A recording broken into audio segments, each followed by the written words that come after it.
This is Control Alt Break from the studios of Greyhead Digital. Catch the trends, news, and all that matters from the world of technology. The much-awaited 2019 Verizon data breach investigation report is now out, and it is quite a revelation. The news of incidents and breaches are at an all-time high, and it's actually a bit of a no news. However, the sophistication, the frequency, and the vectors used for orchestrating attacks are making more noise and should be attended to on priority. This year's report is prepared after analyzing a total of 41,686 security incidents, of which over 2,000 were confirmed data breaches. The report clearly portrays how the shift is taking place over the years, as well as digs into the overall threat landscape and the actors, actions, and the assets that are present in the breaches. Welcome to Control Alt Break, your daily podcast from Greyhead Digital on everything from the world of technology. My name is Ashwin Raghunath, and let's dive in. First of all, let's focus on the key highlights. Who were the victims of these lethal breaches? 16% were breaches of public sector entities, 15% were breaches involving healthcare, 10% of that the financial industry, and 43% of the breaches involved small businesses. The next key point is who was behind these breaches. A whopping 2/3 of the breaches were done by outsiders and about 1/3 were internal actors. Interestingly, organized crime syndicates were behind 39% of the breaches, and actors classified as nation-state or state-affiliated were involved in as many as 23% of the breaches.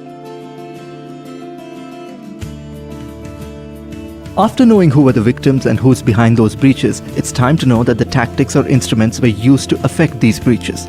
About half were hacking attempts, 1/3 of them socially engineered. 28% of them were breached using malware. It may sound weird, but simple errors caused 21% of the breaches. And last but not the least, 15% of these breach attempts were successful by misuse of authorized users. What's not surprising in the report is the fact that nearly 71% of all breaches studied were financially motivated, 25% espionage, and 32% involved phishing. The findings of investigation made it clear that external actors are the primary culprits behind the confirmed data breaches, and this year, the same trend continues.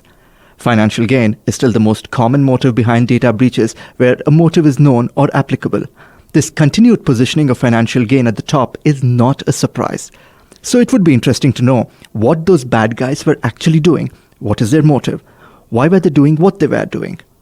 Denial of service or DOS attacks are yet again at the top of actions associated with security incidents.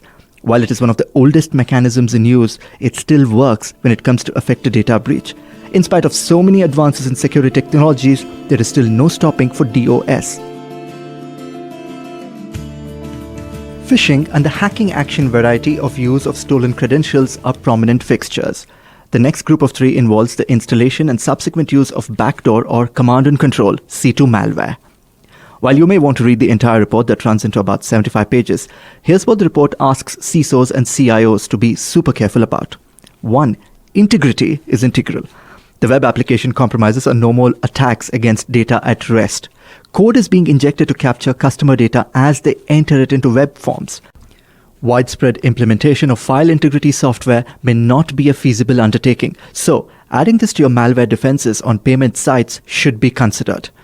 2.